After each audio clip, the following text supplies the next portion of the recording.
10 की आने वाली हिंदी पत्रिका यानी हिंदी की पूर्व पुस्तिका जिसमें 10 अंक से आपके बोर्ड में प्रश्न आते हैं। तो ये वस्तुनिष्ठ प्रश्नों के बारे में हम पढ़ेंगे। आपके पत्रिका में कुल 3 पाठ दिए गए हैं। पहला पाठ है माता का अंचल, दूसरा पाठ है साना साना हाथ जोड़ी, तीसरा पाठ है मैं क्यों लिखता हूं। तो इन तीनों में से एक प्रश्न आपके जरूर आएगा कि इनके लेखक का नाम। तो माता का अंचल पाठ है जिनके लेखक है शिव पूजन साय। माता का अंचल पाठ के प्रश्न आ सकता है, माता का अंचल पाठ के लेखक कौन है? शिव पूजन साय। दूसरा पाठ है आपके साना साना हाथ जोड़ी, ये एक प्रार्थना है जिनके रचनाकार है लेखिका है मधु कांगिजा। तीसरा पाठ है आपका मैं क्यों लिखता हूं। तो इनके रचनाकार लेखक है सचिनानंद हीरानंद वास्तव अज्ञे और संक्षिप्त में इनको कहा जाता है अज्ञे।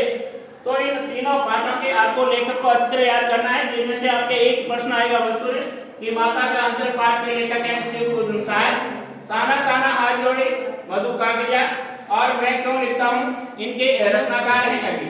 फिर अपन देखते हैं कि चौथा प्रश्न लेखक को पिता भोलानाथ कहकर पुकारते थे। प्रश्न आ सकता है लेखक को पिता किस नाम से पुकारते थे। तो आपका उत्तर होगा लेखक को पिता भोलानाथ कहकर पुकारते थे।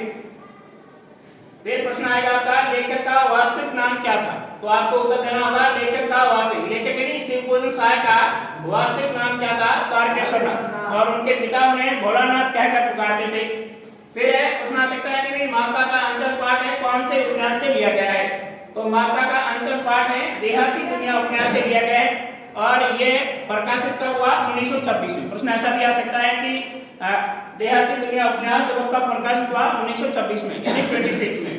और हिंदी का पहला आंतरिक उपन्यास कौन सा माना जाता है? देहाती दुनिया। प्रश्न ऐसा भी आ सकता है, एक बार आया 2024 की परीक्षा में कि हिंदी का पहला आंतरिक उपन्यास कौन सा माना जाता है? देहाती दुनिया। उसके बाद लेखक को सबसे ज्यादा लगाव किससे था? प्रश्न ये रहता है लेखक को सबसे ज्यादा लगाव किससे था? अपने पिता से। फिर संकट के समय बच्चा अपनी मां की गोद में शरण लेता है। प्रश्न ये भी आ सकता है संकट की। आपने देखा कि जब चूहे के बिल में बच्चे पानी डालने से सांप निकल आता है और बच्चे भय के कारण भागते हैं और अपनी मां की गोद में जाकर बैठ जाते हैं। प्रश्न आ सकता है संकट के समय बच्चा किसकी शरण लेता है? अपनी मां की। फिर है मूसन तिवारी को बेजू नामक बालक ने चलाया। प्रश्न इस प्रकार आ सकता है कि मूसन तिवारी को किस बालक ने चलाया? बेजू नामक बालक ने। फिर है मकई के खेत में चिड़ियों का झुंड चल रहा था। ये भी प्रश्न आ सकता है कि मकई के खेत में किसका झुंड चल रहा था। फिर अगला प्रश्न आ सकता है कि साना साना हाथ जोड़ी एक किस क्या है। तो ये एक प्रकार की क्या है? प्रार्थना है, यानी छोटे छोटे हाथ जोड़ करके प्रार्थना। फिर आपके हैं कि रकम शब्द का अर्थ क्या है? तरह तरह के। फिर अगला प्रश्न है भाई मेहनत कश बादशाहों का शहर किसे कहा जाता है? गंगटोक या गैंगटॉक। मेहनत कश बादशाहों का शहर किसे कहा जाता है? गंगटोक या गैंगटॉक। फिर यहाँ पर एक फिल्म की शूटिंग हुई जिसका नाम है गाइड। गाइड फिल्म की शूटिंग किस स्थान पर हुई? कवि लॉन्ग स्टॉप। ऐसा भी प्रश्न आ सकता है कि कवि लॉन्ग स्टॉप पर कौन सी फिल्म की शूटिंग हुई? तो गाइड फिल्म की। फिर आता है भाई गंगटोक शब्द का क्या अर्थ है?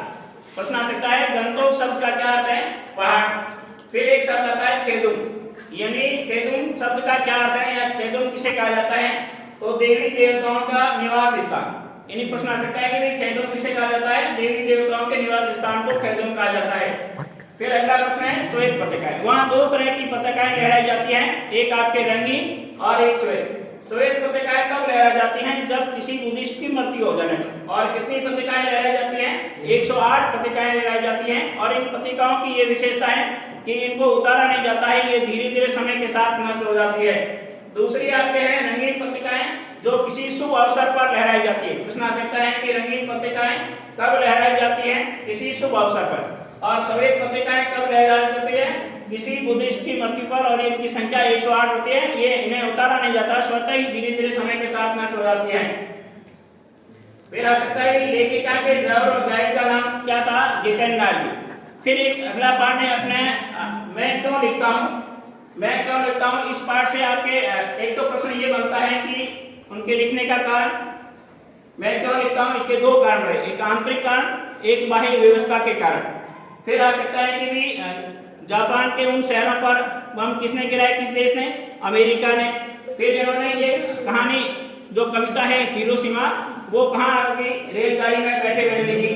तो इन एक प्रश्न आपके पीछे और रह गया भाई, भारत का स्विट्जरलैंड किसको कहा जाता है? भारत का स्विट्जरलैंड किसको कहा जाता है? कटाऊ शहर को भारत का स्विट्जरलैंड कहा जाता है। ये था आपके शब्द का पूर्व पुस्तिका, जिनके अपने महत्वपूर्ण जो प्रश्न आपके परीक्षा में बोर्ड में आने योग्य प्रश्न थे उनके बारे में अपने इस कक्षा में अध्ययन किया।